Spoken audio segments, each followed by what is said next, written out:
الحمد لله رب العالمين والصلاة والسلام على سيد الأنبياء والمرسلين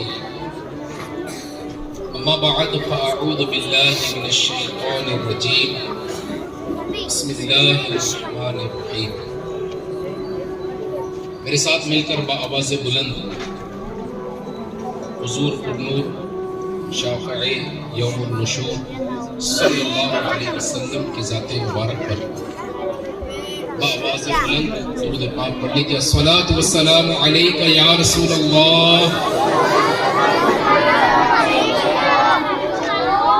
وعلی آلک واصحابک یا حبیب اللہ.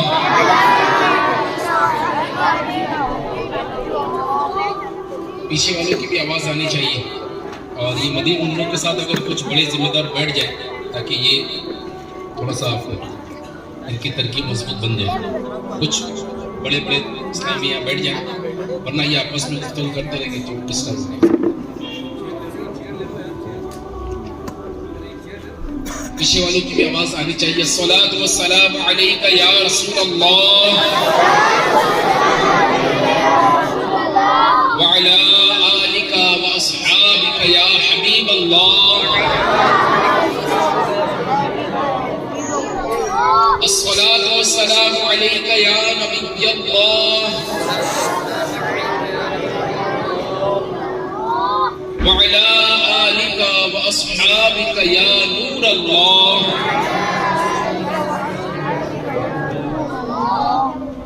توجہ کے ساتھ بیان سننے والے بیان کی برکتیں حاصل کرتے ہیں اور بے توجہی کے ساتھ بیان سننے والے بیان کی برکتوں سے محروم رہتے ہیں. چند ایک ٹائم میں بیٹھ جائیں گے, بیچ بیچ میں بیٹھ جائیں گے نا تو یہ تھوڑا سا بیچ میں بٹھانا پڑے گا کچھ, ورنہ ان کو آپ اٹھا دیں گے. ان کو یا تو بیچ میں کسی کو بٹھا دیں گے. آپ قریب الگ الگ بیٹھیں گے نا تو یہ شانت نہیں ہوں گے. یہ قوم یہ دیوانے ہوتے ہیں تو ان کو آپ کو بیچ میں بیٹھنا پڑے گا. بیچ میں بیٹھیں گے نا تو یہ تھوڑا سا مینجمنٹ 3-4 اسلامی دن کے بیچ میں درمیان میں بیٹھ جائیں, تھوڑا جمع کر کے ادھر بیچ میں تھوڑا ادھر آگے کی سائڈ میں اس طرف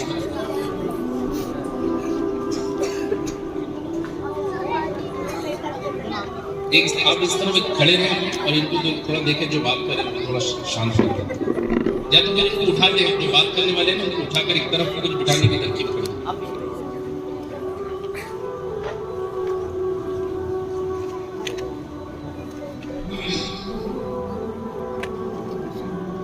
آج ماشاءاللہ ہمارے دعوت اسلامی کا ایک ڈپارٹمنٹ, دعوت اسلامی انڈیا, اس کا ایک ڈپارٹمنٹ ہے مدرسۃ المدینہ, جس میں قرآن پاک کی تعلیم دی جاتی ہے, بچوں کو قرآن پاک سکھایا جاتا ہے. 50 سے زائد ڈپارٹمنٹ میں ایک یہ ڈپارٹمنٹ ہے جس کے تحت آج اسناد اجتماع منعقد کیا گیا. بیان سے قبل درود پاک کی فضیلت پر ایک حدیث پاک سنیں. اللہ پاک کے آخری نبی رسول ہاشمی محمد عربی صلی اللہ علیہ وسلم کا فرمان ہے کہ بے شک اللہ پاک نے ایک فرشتہ میری قبر پر مقرر فرمایا ہے جسے تمام مخلوق کی آوازیں سننے کی طاقت عطا فرمائی ہے. بس قیامت تک جو کوئی مجھ پر درود پڑھتا ہے تو وہ فرشتہ مجھے اس کا اور اس کے باپ کا نام پیش کرتا ہے اور کہتا ہے یا رسول اللہ صلی اللہ علیہ وسلم فلاں بن فلاں نے آپ پر یہ درود پاک پڑھا ہے. کتنا خوش نصیب ہے وہ شخص جب وہ نبی پر درود پڑھتا ہے تو اس کا درود حضور کی بارگاہ میں فرشتہ پیش کرتا ہے.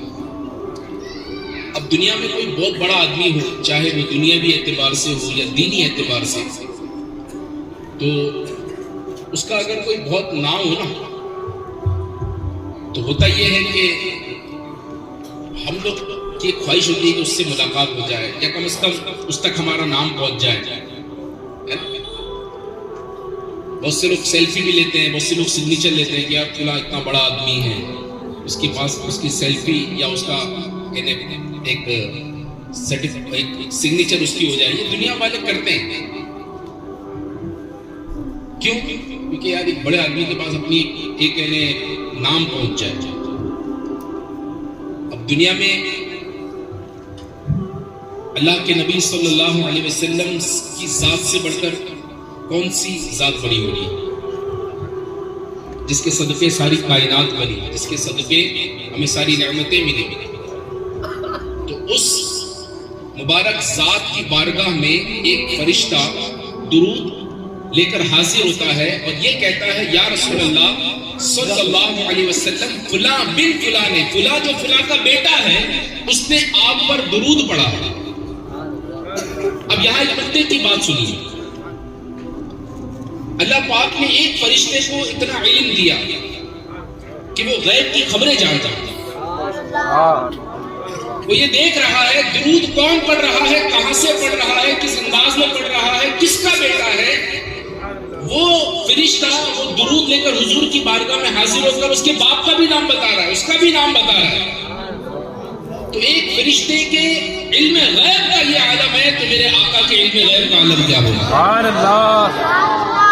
اسی لیے تو بریلی کے تاجدار فرماتے ہیں اور کوئی غیب کیا تم سے نہا ہو بھلا, اور کوئی غیب کیا تم سے نہا ہو بھلا, جب نہ خدا ہی چھپا, جب نہ خدا ہی چھپا تم پہ کروڑوں درود, کعبے کے بدرود جا تم پہ کروڑوں درود, طیبہ کے شمس و ضحا تم پہ کروڑوں درود. اعلیٰ حضرت کی شاعری میں بھی عقیدہ جھلکتا ہے, اس لیے تو ہم اعلیٰ حضرت کو دل سے نہیں دل و جان سے مانتے ہیں.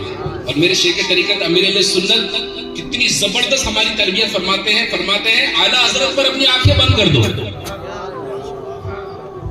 اعلیٰ حضرت پر اپنی آنکھیں بند کر دو, کیونکہ اعلیٰ حضرت کی جو تعلیمات ہیں وہ عین قرآن و حدیث کے مطابق ہے. تو ہم تو اعلیٰ حضرت والے ہیں اور اعلیٰ حضرت کی تعلیمات پر انشاءاللہ عمل کریں گے, اور اعلیٰ حضرت کی تعلیمات پر عمل کرتے ہوئے انشاءاللہ حضور کے پیچھے پیچھے, اولیاء کے پیچھے پیچھے, غریب نواز کے پیچھے پیچھے, غوث اعظم کے پیچھے پیچھے, اعلیٰ حضرت کے پیچھے پیچھے جنت میں جائیں گے انشاءاللہ. تو کتنا پیارا فرمان اعلیٰ حضرت کا, اور کوئی غیب کیا تم سے نہا ہو بھلا, تم سے چھپا ہو بھلا, جب نہ خدا ہی چھپا تم پہ کروڑوں درود.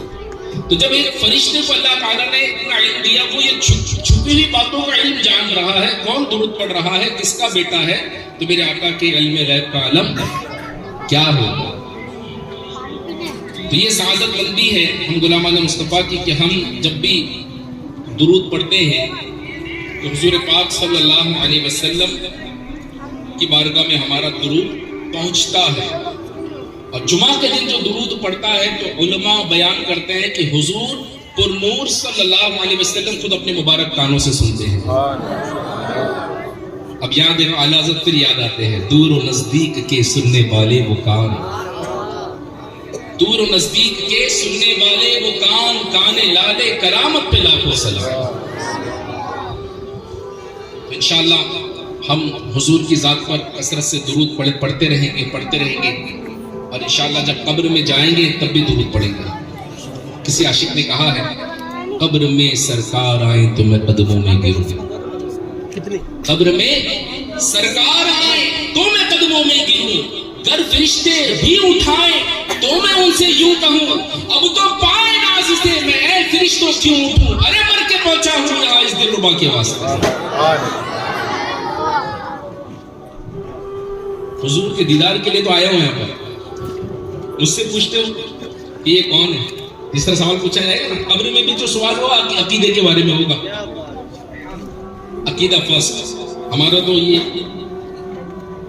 ماننا ہے عقیدہ فرسٹ. قبر میں بھی عقیدے کے بارے میں سوال ہوگا. تیسرا سوال پہلا سوال کیا پوچھا جائے گا, تیرا رب کون ہے. دوسرا سوال پوچھا جائے گا تیرا دین کیا ہے. تیسرا سوال پوچھا جائے گا حضور کی پیاری پیاری سوہنی سوہنی صورت دکھائی جائے گی, ہے نا. پردہ اٹھایا جائے گا, پوچھا جائے گا دنیا میں تو ان کے بارے میں کیا کہتا تھا, عاشق کیا کہے گا, ان کے بارے میں پوچھ رہے ان پر تو میں جان نچھاور کرتا تھا, ہر نماز کے بعد بلکہ نماز کے پہلے درود و سلام پڑھتا تھا. ان کے بارے میں پوچھ رہے جن کے لیے زندگی گزارتا تھا, میرے تو آپ ہی ہیں سب کچھ اے رحمت عالم, میرے تو آپ ہی سب کچھ ہے رحمت عالم, میرے تو آپ ہی سب کچھ ہے رحمت عالم, میں جی رہا ہوں زمانے میں آپ ہی کے لیے,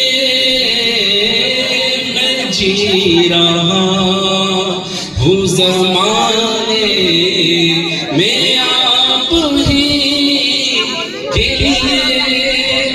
عاشق کہے گا ارے ان کے بارے میں پوچھنا ہے, ان پر تو میری جان نچھاور تھی, انہی کے لیے تو گاڑی سجائی تھی.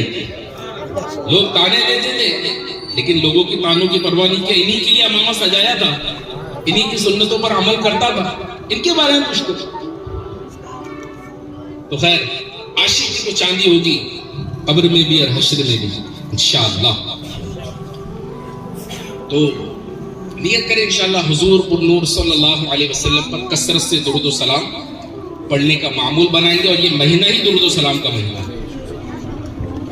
یہ مہینہ درود و سلام کا مہینہ ہے. چلتے پھرتے اٹھتے بیٹھتے انشاءاللہ درود و سلام پڑھیں گے تو دنیا میں بھی اس کی برکتیں ملے گی, قبر میں بھی ملے گی اور حشر میں بھی ملیں گی. صلو علی الحبیب صلی اللہ تعالی علی محمد صلی اللہ علیہ وسلم. ایک بڑا ہی پیارا واقعہ کتابوں میں لکھا ہے, اس واقعے سے ایمان تازہ ہو جاتا ہے, اور واقعہ ہے وہ حضرت اسید بن حضیر کا.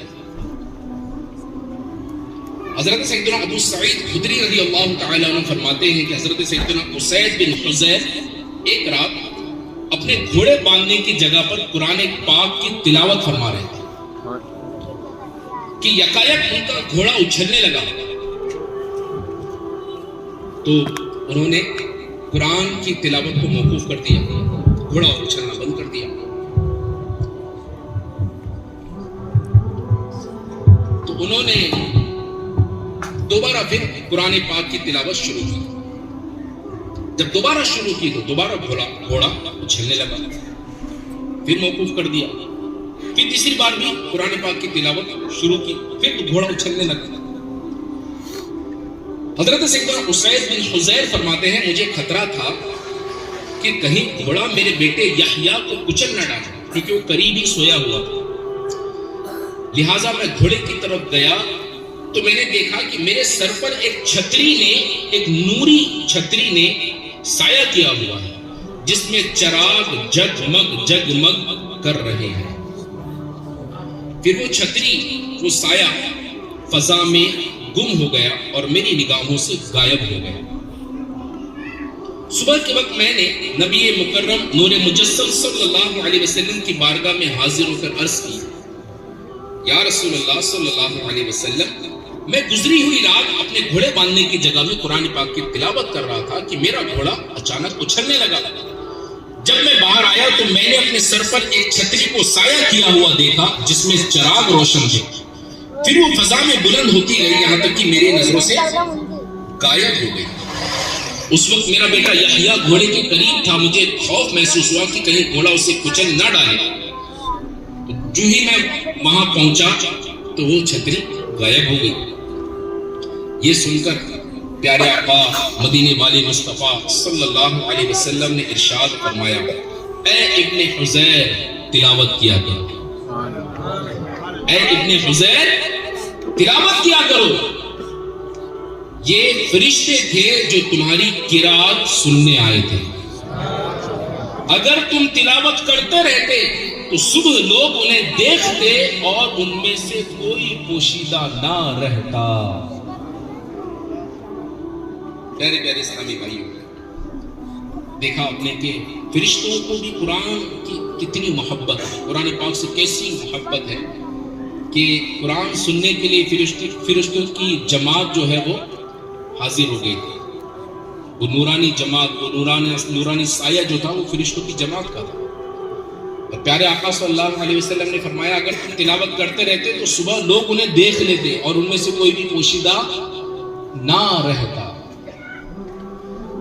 تو یہاں اس واقعے سے ہم کو بہت کچھ سیکھنے کو ملتا ہے کہ جہاں قرآن پاک کی تلاوت ہوتی ہے،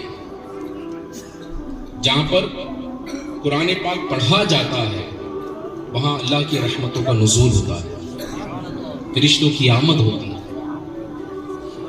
اب جو جگہ ایسی ہو، رات دن وہاں قرآن کی تلاوت ہو رہی ہو، رات دن وہاں قرآن پاک کی تعلیم دی جا رہی ہو، کیا طلبہ کیا اساتذہ ہر کوئی بس قرآن پڑھنے پڑھانے میں مصروف ہو، تو اس جگہ پر رحمتوں برکتوں کا کیسے نزول ہو، کیسی وہاں رحمتوں اور برکتوں کا نزول ہوگا، کیسی وہاں پر رحمتیں برکتیں نازل ہوگی۔ کتنی مقدس وہ جگہ ہے، اور جہاں رحمت الہی کا نزول ہوتا ہے وہاں پر دعائیں قبول ہوتی ہیں۔ جیسے بزرگان دین کے آستانے، وہاں پر رحمت الہی کی بارش چھما چھم برستی ہے اور ہم وہاں جاتے ہیں، وہاں ہماری دعائیں قبول ہوتی ہے۔ کیوں؟ کیونکہ یہ رحمت الہی یہاں پر ان مقامات پر رحمت الہی کا نزول ہوتا ہے۔ تو اب جن مدارس میں، جن جگہوں پر قرآن کی تلاوت ہوتی ہے، وہ صرف مدارس ہی نہیں بلکہ گھر بھی جہاں پر قرآن کی تلاوت ہوتی رہتی ہے، تو وہاں پر فرشتوں کی آمد ہوتی ہے، وہاں پر رحمت الہی کی چھما چھم برسات برستی ہے، برکتیں وہاں پر نازل ہوتی ہیں۔ اور ایسی جگہ جہاں پر رحمت الہی کا نزول ہو، وہ بڑی برکت والی جگہ اور دعا کی قبولیت والی جگہ ہوتی ہے۔ اور وہ لوگ بڑے خوش نصیب ہیں جو ایسی جگہیں بناتے ہیں، مدارس بناتے ہیں، مدارس میں حصہ لیتے ہیں، اپنے بچوں کو بھیجتے ہیں۔ وہ قاری صاحبان، وہ اساتذہ کرام بڑے خوش نصیب ہیں جو بچوں کو قرآن پاک کی تعلیم دیتے ہیں۔ حدیث پاک میں آتا ہے تم میں بہترین شخص وہ ہے جس نے قرآن سیکھا اور دوسروں کو سکھایا۔ بہترین شخص کا لقب اس کو دیا گیا۔ اور صرف مدارس ہی نہیں بلکہ گھروں میں بھی قرآن کی تلاوت ہوتی رہنی چاہیے۔ یہ اللہ کی مقدس کتاب ہے، یہ وہ کتاب ہے جس کی نسبت اللہ تعالیٰ سے ہے جو سارے جہاں کا خالق و مالک ہے۔ اس کو نسبت کوئی معمولی ذات سے نہیں ہے، سارے جہاں کا خالق و مالک ہے، اس پروردگار سے نسبت ہے۔ کتاب اللہ ہے، اللہ کی کتاب ہے، اور جس ذات پر یہ کتاب اتری وہ سب سے افضل ترین ذات ہے۔ جس لینگویج میں یہ کتاب اتری سب سے افضل ترین لینگویج ہے۔ جس مہینے میں قرآن اترا وہ سب سے افضل ترین مہینہ ہے۔ جس رات قرآن پاک کی آیتیں نازل ہوئی وہ سب سے افضل ترین رات ہے جسے ہم لیلۃ القدر کہتے ہیں۔ اور ایسی دنیا میں کوئی کتاب نہیں ہے کہ جس کو دیکھنا بھی عبادت ہو۔ قرآن پاک وہ کتاب ہے جس کو دیکھنا عبادت، جس کو چھونا عبادت، جس کو پڑھنا عبادت، جس کو سننا عبادت۔ سننے کی بھی بڑے فضائل ہیں۔ ایک آپ کو میں حدیث پاک سناتا ہوں، بڑی پیاری حدیث پاک ہے۔ اللہ پاک کے پیارے نبی، اللہ پاک کے آخری نبی محمد عربی صلی اللہ علیہ وسلم ارشاد فرماتے ہیں کہ اللہ پاک قرآن سننے والے سے دنیا کی مصیبتیں دور کر دیتا ہے۔ اللہ پاک قرآن سننے والے سے دنیا کی مصیبتیں دور کر دیتا ہے، اور قرآن پڑھنے والے سے آخرت کی مصیبتیں دور کر دیتا ہے۔ قرآن پاک کی ایک آیت سننا سونے کے خزانوں سے بھی زیادہ ہے، اور اس کی ایک آیت پڑھنا عرش کے نیچے موجود تمام چیزوں سے افضل ہے۔ اس کی سننے کی بھی برکتیں، پڑھنے کی بھی برکتیں۔ لیکن ہمارے گھروں میں قرآن پڑھا کتنا جاتا ہے؟ ہم میں جتنے بھی لوگ یہاں موجود ہیں ہر کوئی اپنا اپنا محاسبہ کرے کہ میں روزانہ قرآن کتنا پڑھتا ہوں،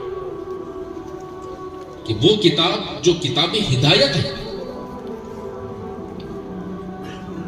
جس کے ہر حرف پڑھنے پر اللہ تعالیٰ ایک نیکی دیتا ہے، اور وہ نیکی اس کا ثواب 10 گنا ہے، اور جس کو پڑھنے والا بروز قیامت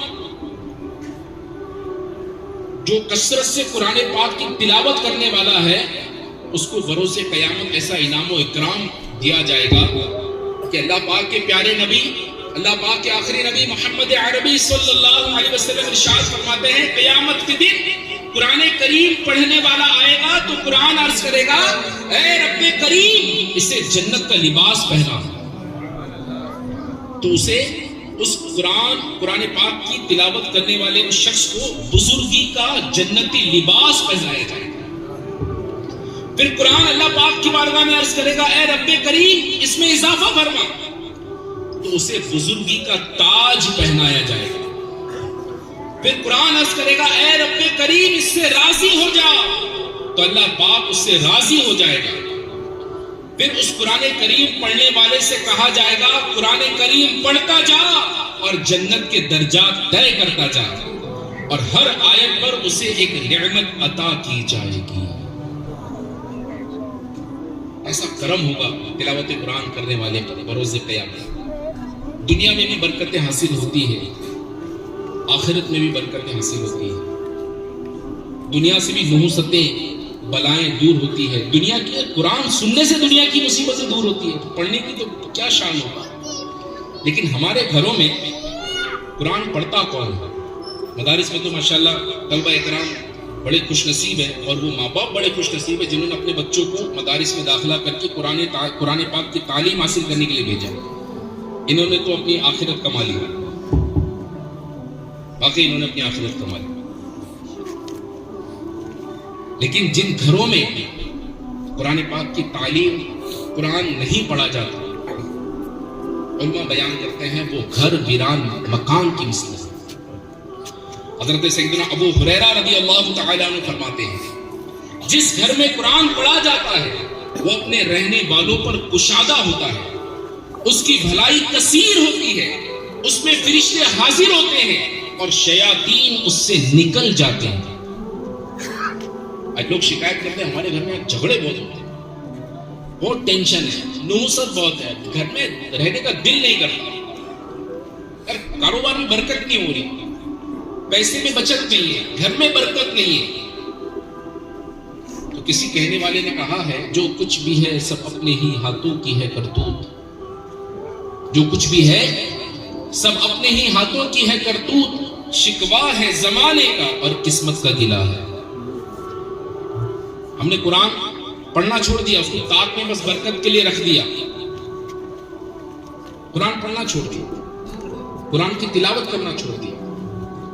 نتیجہ کیا نکلا کہ شیاطین نے ہمارے گھروں پر قبضہ کر لیا، اور جہاں قرآن کی تلاوت ہوتی ہے تو حدیث پاک میں فرمایا گیا، جس گھر میں قرآن پڑھا جاتا ہے وہ اپنے رہنے والوں پر کشادہ ہوتا ہے، اس کی بھلائی کثیر ہوتی ہے، اس میں فرشتے حاضر ہوتے ہیں اور شیاطین اس گھر سے نکل جاتے ہیں۔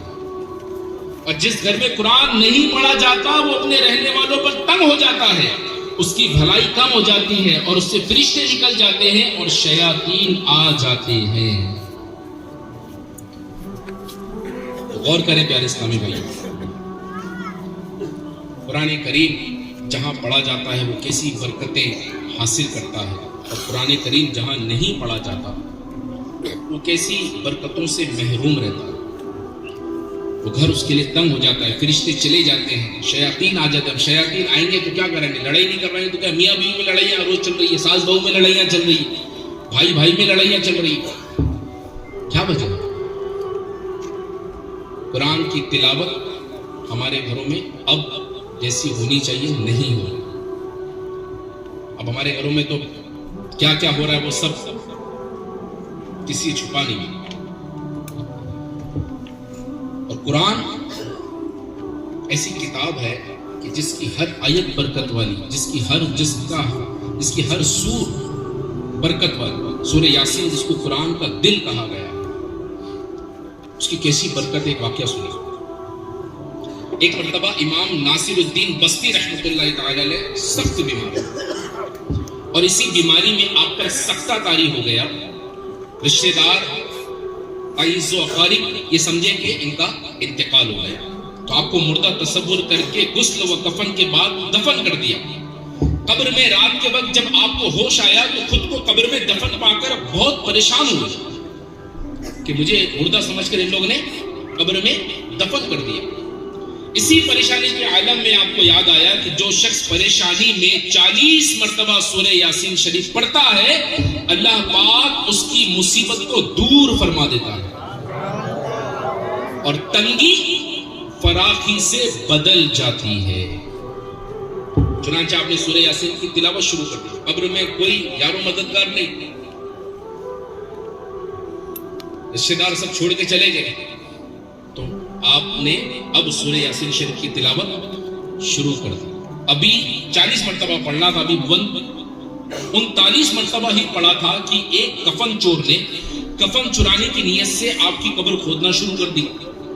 آپ نے اپنی مومنانہ فراست سے جان لیا کہ یہ کفن چور ہے، لہٰذا آپ نے پھر 40ویں مرتبہ جو تلاوت کی وہ بہت آہستہ آہستہ آپ نے پڑھنا شروع کیا تاکہ کفن چور آواز نہ سن سکے.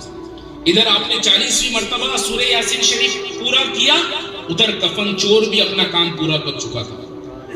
جو ہی کفن چور نے سیر اٹھائی، آپ اٹھ کر قبر سے باہر آ گئے. کفن چور خوف کے مارے گھبرا گیا، اس کو ہارٹ اٹیک آ گیا اور وہ اسی وقت مر گیا. امام ناصر الدین بستی اپنے محلے میں گئے اور محلے میں جا کر آپ نے لوگوں کو بتایا کہ میں ناصر الدین بستی ہوں، میں مرا نہیں ہوں، بلکہ آپ لوگوں نے مجھے مردہ تصور کر کے آپ نے قبر میں ڈال دیا تھا. اللہ پاک کی رحمت سے، قرآن پاک کی تلاوت سے الحمدللہ میری جان بچ گئی. تو قرآن کا ہم دامن مضبوطی سے تھام لینا، قرآن پاک کی تلاوت کریں تو انشاءاللہ دنیا اور آخرت کی مصیبتیں ہم سے دور ہو جائیں گی. یہ تو میں نے سورہ یاسین شریف کی آپ کو تلاوت بتائی، اس کی برکت بتائی. اس کی اور بھی بہت ساری برکت، رزق میں برکت کا ذریعہ ہے. اپنے جو ایسے جن پر نزعہ کی کیفیت ہے، اس وقت سورہ یاسین پڑھی جائے تو نزعہ میں ان کو آسانی ہوتی ہے. اور یہ جو قرآن پڑھتا ہے، قرآن کی تلاوت کرتا ہے، سورہ یاسین پڑھتا ہے، سورہ ملک روزانہ الحمدللہ دعوت اسلامی کے مدنی ماحول میں روزانہ سورہ ملک رات میں پڑھی جاتی ہے، اور نیک اعمال میں سے ایک عمل بھی ہے. تو قرآن پاک کی تلاوت کرنے والا جو ہوتا ہے وہ دنیا میں بھی اس کی برکتیں حاصل کرتا ہے اور قبر میں بھی. اور قبر میں یہ قرآن کی تلاوت قبر میں قبر کے عذاب سے اس شخص کو بچاتی ہے. حضرت عبداللہ بن مسعود رضی اللہ تعالیٰ عنہ فرماتے ہیں جب بندہ قبر میں جائے گا تو عذاب اس کے قدموں کی جانب سے آئے گا. تو اس کے قدم کہیں گے تیرے لیے میری طرف سے کوئی جگہ نہیں، کیونکہ یہ رات میں سورہ ملک پڑھا کرتا تھا. پھر عذاب کے فرشتے سینے یا پیٹ کی طرف سے آئیں گے تو وہ کہیں گے کہ تمہارے لیے میری جانب سے کوئی راستہ نہیں، کیونکہ یہ رات میں سورہ ملک پڑھا کرتا تھا. پھر وہ عذاب اس کے سر کی طرف سے آئے گا تو سر کہے گا تمہارے لیے میری طرف سے کوئی راستہ نہیں، کیونکہ یہ رات میں سورہ ملک پڑھا کرتا تھا. تو یہ سورت روکنے والی ہے، عذاب قبر سے روکتی ہے.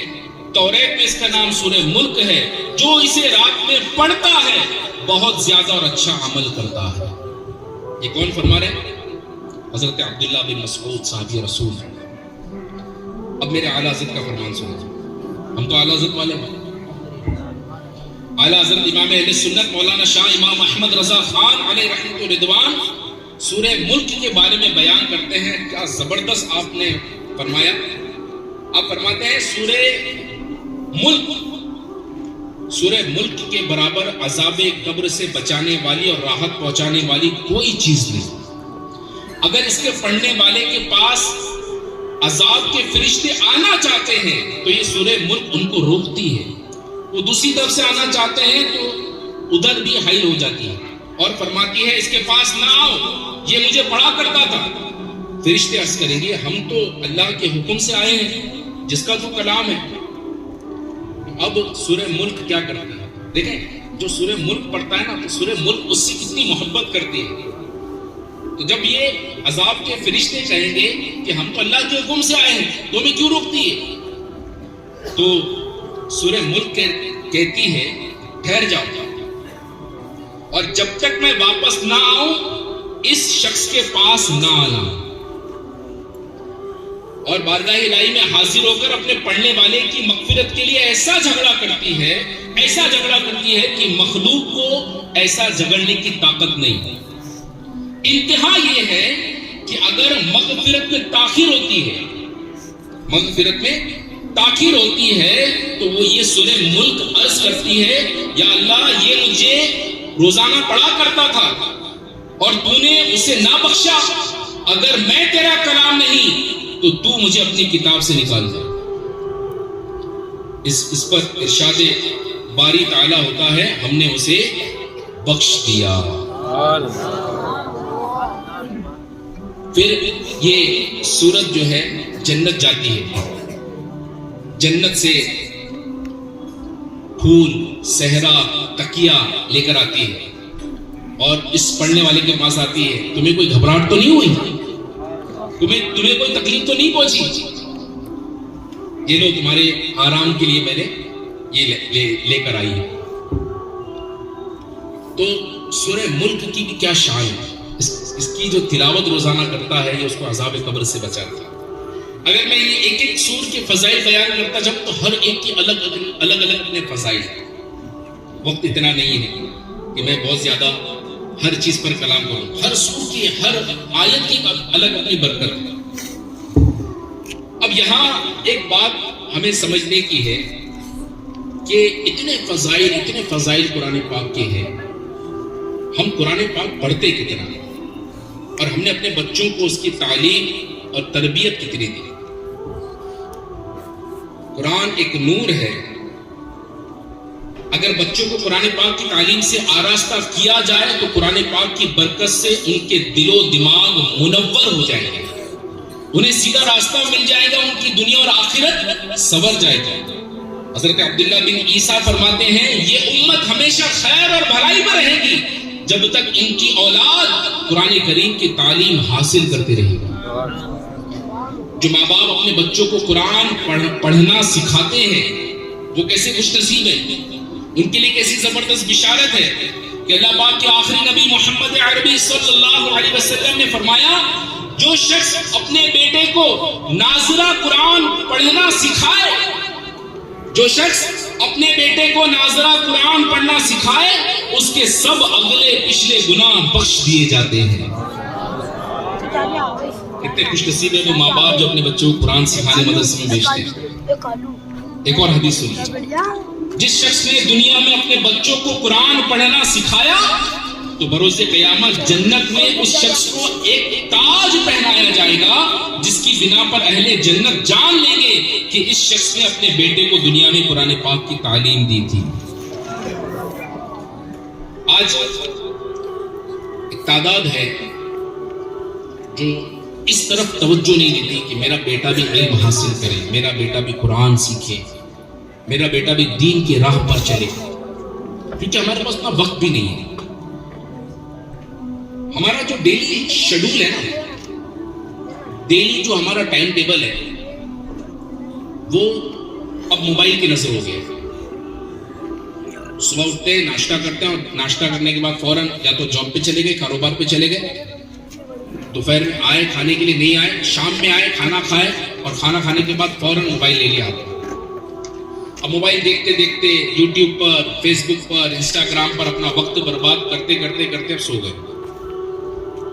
بیٹے کی کوئی پوچھ گچھ نہیں، بیوی کی کوئی پوچھ گچھ نہیں، بچے نے نماز پڑھی نہیں پڑھی، بیوی نے نماز پڑھی نہیں پڑھی، بچہ قرآن پڑھنے کے لیے مدرسہ گیا نہیں گیا، کوئی پرواہ نہیں۔ ہم بالکل جیسے ایک کانسیپٹ بن گیا، ایک ذہن بن گیا ہے کہ ہماری جو ذمہ داری ہے نا، باپ کی ذمہ داری، وہ صرف کھلانا پلانا ہے، ان کی ضرورت کو پورا کرنا ہے۔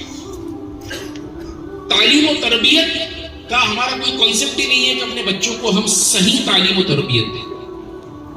افسوس کی بات۔ اور جب ایسے بچے جب بڑے ہوتے ہیں جو قرآن سے دور ہوتے ہیں، دین سے دور ہوتے ہیں، تو یہی بچے ایسے باپ کو بڑھاپے کی دہلیز پر جب پہنچ جاتے ہیں، لاچار ہو جاتے ہیں، تو گھر سے دھکا دے کر باہر نکال کر اولڈ ہاؤس میں بھیج دیتے ہیں۔ ایسا کرنا تو نہیں چاہیے، اسلام اس کی اجازت دیتا نہیں ہے۔ لیکن جو اللہ کا نہ ہوا وہ آپ کا کیا ہوگا؟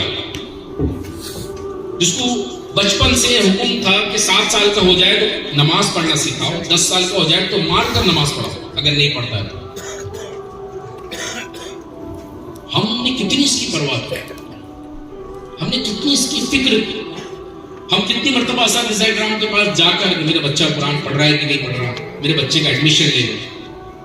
ہونا تو یہ چاہیے کہ یہ جگہ تو ویسے بہت چھوٹی ہے، اتنے ابھی تو ویٹنگ بھی چل رہا ہے، لیکن ہونا یہ چاہیے کہ ہر محلے میں، ہر گلی میں ایک مدرسہ قائم ہو جہاں پر آپ کے بچے قرآن کی تعلیم حاصل کریں۔ اس مدرس کی تنخواہ کا آپ انتظام کرو تاکہ آپ کے بچے قرآن سیکھیں گے تو ہدایت پر رہیں گے، آپ کی آخرت کا، آپ کی نجات کا یہ ذریعہ بنے گا۔ لیکن ہوتا کیا ہے، باپ کا جنازہ ہے، بیٹا ایک طرف منہ لٹکائے کھڑا ہے اور بیٹے کو نماز جنازہ پڑھتے آتی نہیں۔ حال یہ ہے کہ اگر فاتحہ بھی دینی ہے نا تو امام صاحب کو یاد کرنا پڑتا ہے، امام صاحب کو آج ابا کا 40واں ہے، تھوڑا فاتحہ دینے آ جاؤ۔ گھر میں بچے کی ولادت ہوتی ہے تب بھی امام صاحب یاد آتے ہیں، امام صاحب کو بچے کے کان میں ذرا اذان دو نا۔ یعنی ہماری قوم کی، ہمارے نوجوانوں کی حالت کتنی خراب ہو گئی کہ ہم کو اذان دینے بھی نہیں آتی، سورہ فاتحہ بھی پڑھتے نہیں آتے درست مخارج کے ساتھ، فاتحہ بھی کرتے نہیں آتے، ایصال ثواب بھی کرتے نہیں آتا۔ کتنے محتاج ہو گئے ہم دینی اعتبار سے، اور کیوں؟ ہم نے اس طرف توجہ ہی نہیں دی۔ تو بتائیے کہ ہمارے مرنے کے بعد ہمارا ہوگا کیا؟ جن بچوں کو ہم نے دین سے دور رکھا، مدارس سے دور رکھا، مسجدوں سے دور رکھا، وہ بچے کیا ہمارے لیے ایصال ثواب کریں گے؟ بلکہ وہ اگر گناہ میں پڑ گئے، بری صحبتوں میں پڑ گئے تو ہمارے لیے عذاب قبر کا باعث بنے گے، جہنم میں جانے کا سبب بنے گا۔ اللہ تعالیٰ نے قرآن پاک میں فرمایا ہے کہ یا ایھا الذین آمنوا قوا انفسکم واہلکم نارا، اے ایمان والو اپنے آپ کو اور اپنے گھر والوں کو اس آگ سے بچاؤ جس کا ایندھن آدمی اور پتھر ہے۔ اپنے آپ کو بھی بچاؤ، اپنے گھر والوں کو بھی بچاؤ۔